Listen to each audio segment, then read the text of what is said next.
गजरा ना दीहा, केसिया के गजरा ना दीहा।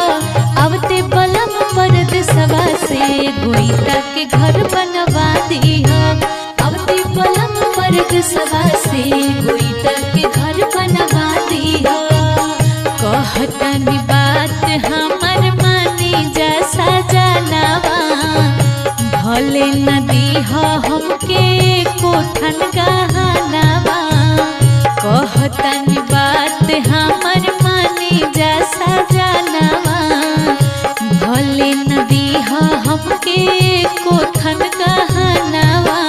मांग के टीका ना दीहा, नक के नथिया ना दीहा, पाँव के पायल ना दीहा, चूड़ी कंगन ना दीहा।